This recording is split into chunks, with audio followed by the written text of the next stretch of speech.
कि अपनी रहनुमा की अदाओं पर फिदा है ये दुनिया और इस बहती हुई दुनिया को संभालो यारो। कौन कहता है कि आसमां में सुराग हो नहीं सकता, एक पत्थर तो तबीयत से उछालो यारो, एक पत्थर तो तबीयत से उछालो यारो। यही वो सरकार है जो 1 इंच पीछे हटने के लिए भी तैयार नहीं थी। आज आप कह रहे हैं कि सरकार जो है किसानों की सब बात मानने के लिए तैयार है। ये वो सरकार थी, इसके जो हठधर्मिता पर अड़ी थी और इसके जो मंत्री थे, नेता थे, वो कह रहे थे 1 इंच पीछे नहीं हटेंगे, कृषि कानून वापस नहीं लेंगे। संशोधन की लगातार बात की जा रही थी, कह रहे थे संशोधन करेंगे लेकिन कृषि कानून वापसी का तो सवाल ही नहीं उठता। लेकिन उस सरकार को आज घुटनों के बल लाए हैं। 1 साल हुआ, मैंने आपसे बातचीत करने के दौरान आपने कई बार मुझसे पूछा तो मैं यही कहता था कि धीरे धीरे रे मना धीरे सब कुछ होए, माली सींचे 100 घड़ा ऋतु आए फल हुए। और आज जो है ऋतु आई और फल हुए और सरकार बैकफुट पर आई। सरकार ने कृषि कानून वापस लिए कि नहीं लिए, तो ये वही सरकार है जो सरकार हठधर्मी पर अड़ी हुई थी। 750 किसानों की शहादत हुई है। आप कह रहे हैं सरकार बात मानने के लिए तैयार है। हमारी 4 प्रमुख मांगे थी, किसानों की 4 प्रमुख मांगे थी। ये कानून तो कृषि कानून तो हम पे थोपा गया था। हमारी जो प्रमुख मांग थी वो थी MSP, मिनिमम सपोर्ट प्राइस की लड़ाई चल रही है। अगर ये कृषि कानून दिया और वापस ले लिया तो इसमें एहसान क्या कर दिया सरकार ने? सरकार ने दिया और सरकार ने वापस कर लिया। हमारी क्या मांग मानी गई? किसानों की मांग थी MSP, मिनिमम सपोर्ट प्राइस। किसानों की मांग थी पराली का मुद्दा, जो 1 करोड़ रुपए का जुर्माना। एक बात बताइए, मेरे पास 5 बीघा जमीन है और अगर मैंने पराली जला दी, 1 करोड़ का जुर्माना लग गया मेरे ऊपर, तो मैं तो चुका ही नहीं पाऊंगा। मेरे यहाँ तो 5 लाख रुपए की, 2 लाख रुपए की बीघा जमीन बिकती है। पूरी जमीन बेचकर भी पराली का जो है भुगतान नहीं कर पाऊंगा मैं। मुद्दा था बिजली के बिल, जो लगातार बिजली के बिलों में बढ़ोतरी हो रही है, मुद्दा वो था। लेकिन सरकार ने हमारी मांग थोड़ी मानी है। सरकार कानून लाई और सरकार ने कानून वापस कर लिए, लेकिन हमारी कोई मांग नहीं मानी गई। जब तक MSP पर एक लीगल कानून नहीं बन जाता, गारंटी का कानून नहीं बन जाता, उससे नीचे जो खरीदेगा उसके ऊपर कानूनन कार्रवाई की जानी। कमेटी बना तो रही है सरकार। नहीं तो कमेटी बनाए ना, बात करे और उसके बाद जब अमली जामा पहनाया जाएगा, कृषि का जो MSP है वो लीगल हो जाएगा, कानूनी दर्जा उसको प्राप्त हो जाएगा, उसके बाद हम चले जाएंगे। रोड मैप तो आपके पास भी नहीं ना, कोई इस तरीके से MSP लागू की? नहीं तो एक बात बताइए, लगातार इनके जो पार्टी के प्रवक्ता हैं और जो पत्रकार हैं, जो प्रवक्ता बनकर के ये बता रहे हैं कि 17 लाख करोड़ का जो है अतिरिक्त भार पड़ेगा, ये पड़ेगा वो पड़ेगा। हमने कब कहा कि सरकार हमारी जो है फसल खरीदे? सरकार जितना खरीदती है सरकार उतना खरीदे। सरकार को जितना चाहिए FCI जितना खरीदती है उतना खरीदे। अभी 6% तो सरकार खरीदती है। हमने कब कहा कि आप 60% खरीदिए? सरकार ना खरीदे, लेकिन सरकार फिक्स कर दे। सरकार एक MSP तय कर दे कि इतने के नीचे जो MSP, अगर 1975 रुपये गेहूं का रेट है तो 1975 से 1974 नहीं बिकना चाहिए। अगर व्यापारी कोई वस्तु बनाता है तो MRP उसका होता है 5 रुपये। अगर पार्ले जी का पैकेट है 4.25 में नहीं बिकता है, तो 1975 का गेहूं हमारा 1974 में या 1600-1500 में क्यों बिके? तो सरकार MSP निर्धारित कर दे, वो MSP सरकार निर्धारित कर दे, हम उस पर बेचने के लिए तैयार हैं। अब सरकार ऐसे टहलाती रहेगी, MSP था है, MSP निर्धारित कर दे, उस पर कानून बना दे और उस पर खरीद ना हो तो फिर क्या फायदा उस MSP का? बिल्कुल खरीद होगी। मैं तो कह रहा हूँ ना, अगर जिस तरह से सरकार MSP निर्धारित करेगी उससे कम में जो खरीदेगा तो कानूनन अपराध है। अगर नहीं खरीद रहा वो अलग बात है कि खरीद होगी नहीं होगी, लेकिन सरकार निर्धारित तो करे। सरकार पहले कानून तो बनाए, सरकार कानून तो लेकर के आए। सरकार लगातार सदन में प्रधानमंत्री कहते हैं कि MSP था, है और रहेगा।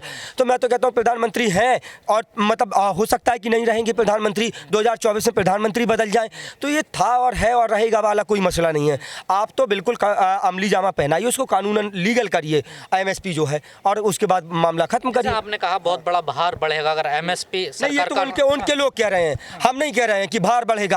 आप अपने उद्योगपति व्यापारियों का माफ कर सकते हैं, आपने 12 लाख करोड़ उनका माफ कर सकते हैं अपने उद्योगपति मित्रों का, और किसानों के लिए आपका भार बढ़ जाएगा। आप जो है 17 लाख करोड़ की बात करते हैं, GDP कुल 34 लाख करोड़ की है, आपका 50% चला जाएगा। तो ऐसे ऐसे तर्क जो देते हैं इनके प्रवक्ता देते हैं, इनके पार्टी के नेता देते हैं, और जो पत्रकार जो 1 साल तक तो गिनाते रहे फायदे, बता रहे थे कि इतने फायदे होंगे कृषि कानूनों के, ये फायदे होंगे, उसके बाद कृषि कानून वापसी ले लिए। अब वापसी लेने के फायदे गिना रहे हैं। कृषि कानून जब लाए थे प्रधानमंत्री मोदी सदन में, तो उसके बाद बता रहे थे मास्टर स्ट्रोक है, इससे किसानों की आमदनी दुगनी हो जाएगी, और वापस लेने के बाद भी आमदनी दुगनी कर रहे हैं वो पत्रकार, रो रहे हैं पत्रकार। अब एक बात बताइए, पत्रकारों को क्या दिक्कत है जो रो रहे हैं? सुशांत सिंह को देखिए, आप कह रहे हैं प्रधानमंत्री मोदी जी आपने क्या कर दिया, हम लोग इतने दिनों से मेहनत कर रहे थे, लोगों को समझा रहे थे, कृषि कानूनों के फायदे समझा रहे थे, और आपने वापस ले लिए।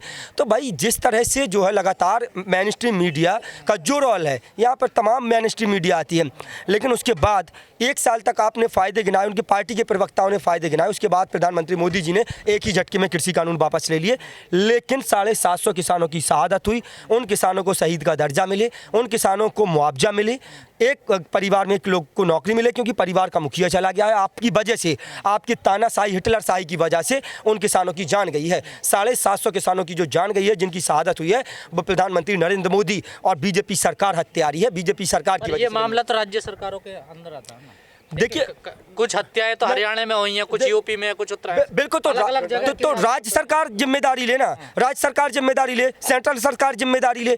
जिम्मेदारी से आप भागिए नहीं, जिम्मेदारी जिसकी भी बनती है वो जिम्मेदारी ले। योगी सरकार उत्तर प्रदेश में, योगी सरकार जिम्मेदारी ले। हरियाणा में अगर खट्टर सरकार है वो जिम्मेदारी ले। लेकिन ये पूरी तरह से सेंट्रल कानून लाया था, तो कानून की वजह से ये सारी मौतें हुई हैं। सेंट्रल गवर्नमेंट कानून लाई थी, लोकसभा से राज्यसभा होते हुए राष्ट्रपति ने इसे पारित किया है, तो इसकी पूरी जिम्मेदारी केंद्र सरकार की बनती है, सेंट्रल गवर्नमेंट की। ये लोग ना यहाँ आते, ना ये लोग यहाँ पर आंदोलन करते। सरकार अगर कानून ना लाती, ये लोग यहाँ पर ना बैठते और ना इन लोगों की मौत होती। तो इसकी पूरी जिम्मेदारी सेंट्रल गवर्नमेंट की है, केंद्र सरकार की जिम्मेदारी है। और केंद्र सरकार इनको मुआवजा दे, इनके एक परिवार को नौकरी दे, और उसके बाद MSP पर कानून बनाए। और ये जो तीनों कृषि कानून है, जिस तरह से सदन से आए थे, शीतकालीन सत्र 29 नवंबर से शुरू हो रहा है, 21 दिसंबर तक चलेगा, उसमें इन कृषि कानूनों को पूरी तरह से रद्द किया जाए। कैबिनेट की मीटिंग होगी, तो विप जारी कर दिया। हाँ, विप जारी हो गया, तो उसके बाद कृषि कानूनों को भली भांति रद्द किया जाए। सेशन में पार्लियामेंट का जो सेशन चलेगा, और कृषि का जो MSP है उस पर कानून बनाया जाए। उनका कोई आंकड़ा तो नहीं है सरकार के पास ना? तो सरकार के पास आंकड़ा नहीं है। संसद में कहा नहीं आपने? नहीं भाई, सरकार के पास आंकड़ा नहीं है। सरकार, यहाँ पर जो लोग मर रहे थे, जो लोग शहीद हो गए, हम किसान तो बता रहे हैं कि कितने लोग शहीद हुए हैं, हम तो देंगे डेटा। सरकार के पास अगर आंकड़ा नहीं है, तो सरकार को आंकड़ा हम लोग देंगे।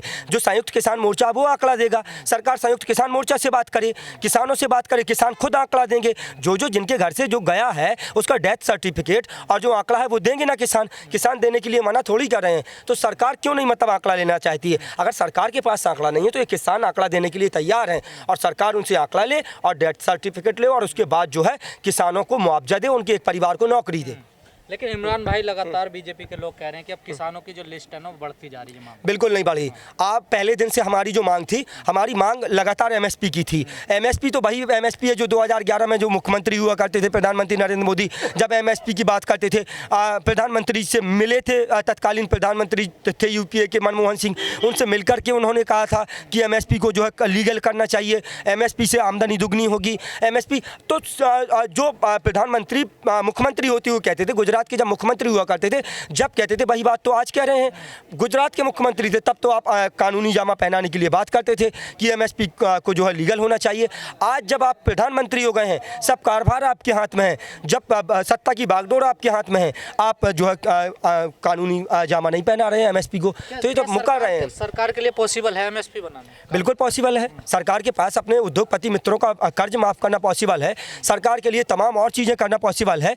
तो सरकार के पास MSP बनाना पॉसिबल नहीं है। सरकार सिर्फ पॉसिबल, सरकार करना नहीं चाहती है, सरकार के लिए सब कुछ पॉसिबल है। सरकार जब एक कृषि कानून ला सकती है अपने चंद उद्योगपति मित्रों का फ़ायदा करने के लिए, उनके तमाम जो है गोडाउन बना दिए, सरकार लगातार चीज़ें बेचती जा रही है अपने पूंजीपति मित्रों को, तो ये सब पॉसिबल है। आपने अडानी अंबानी को जो है एयरपोर्ट बेच दिए, रेलवे बेच दिए, आपने हाईवे बेच दिए, सब बेच दिया, उनके फ़ायदे के लिए आपने सब कुछ कर दिया, उनका कर्ज माफ़ कर दिया। किसान जो देश का अन्नदाता है उसके लिए आप MSP नहीं बना सकते हैं।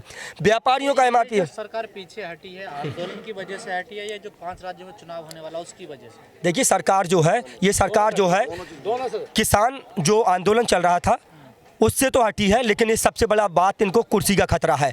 5 राज्यों में जो चुनाव हैं, इनको सबसे मोह और सबसे ज़्यादा अगर डर है तो वो इनको सत्ता इनको बहुत ज़्यादा प्यारी है। ये 5 राज्यों की चुनाव की वजह से, क्योंकि अगर इनको हटना होता, किसान आंदोलन से हटना होता, तो 1 साल तक इस किसान आंदोलन को ना चलने देते, ये पहले ही बात मान लेते। 750 किसानों की जो शहादत हुई है वो ना होने देते, तो इनको जो उपचुनाव के नतीजे आए, हिमाचल में इनका सुपड़ा साफ हुआ और इनका वोट परसेंटेज जो गिरा है उपचुनाव के नतीजों में, उसके बाद 5 राज्यों में जो विधानसभा के चुनाव हैं उसी को मद्देनजर रखते हुए इन्होंने जो है ये कृषि कानूनों की वापसी की है। और ये किसानों से भी डरे हैं, क्योंकि अब इनको लग रहा था कि किसानों का जो वोट है वो उसमें तब्दील ना हो जाए, इसी वजह से इन्होंने जो फायदा मिलेगा कुछ बीजेपी को। बीजेपी को कोई फ़ायदा नहीं मिलेगा। कोई वो कहते हैं ना, गांव में एक कहावत है कि दूध का जला मठा फूंक फूंक करके पीता है, तो दूध के जले हैं। और इनके मंत्रियों को देखो, कलराज मिश्र जो गवर्नर है वो कह रहे हैं कि वो तो कभी भी ला सकते हैं हम कानून। तो ऐसी सरकार क्यों लाएंगे कि भाई आप कृषि कानून वापस लेते हैं, उसके बाद कलराज मिश्र कहते हैं फिर ज़रूरत पड़ेगी तो फिर कृषि कानून लेके आएंगे। तो बिल्कुल नहीं है, मौका बिल्कुल नहीं मिलेगा। पश्चिमी उत्तर प्रदेश से इनका सुपला साफ है, पूर्वांचल से सुपला साफ है, हर जगह से देख लेना, उत्तर प्रदेश से, पंजाब से, उत्तराखंड से, सब जगह से भारतीय जनता पार्टी गायब होने वाली है। लिख करके ले लीजिए। और यही उपचुनाव जो हुए हैं उसने इनको एहसास करा दिया, और चुनाव के जो नतीजे आएंगे वो बहुत इनके बीजेपी के लिए चिंताजनक है। इसीलिए बीजेपी इस फैसले के पीछे कोई बड़ा खेल तो नहीं है? बिल्कुल खेल तो देखिए भारतीय जनता पार्टी ही समझ सकती है कि भारतीय जनता पार्टी ने क्यों कृषि कानून वापस लिए हैं, लेकिन डर है उनको। ये हम किसान सब जान चुके हैं कि सत्ता से जो है, सत्ता की मलाई चाटने के लिए, और कुर्सी उनको इतनी प्यारी है कि कुर्सी पाने के लिए भारतीय जनता पार्टी कुछ भी कर सकती है। साम दाम दंड भेद सब अपना सकती है भारतीय जनता पार्टी, और उनको कुर्सी से बहुत ज़्यादा मोह है, और ये कुर्सी की मोहब्बत में ही उन्होंने जो है कृषि कानूनों को वापसी लिया है।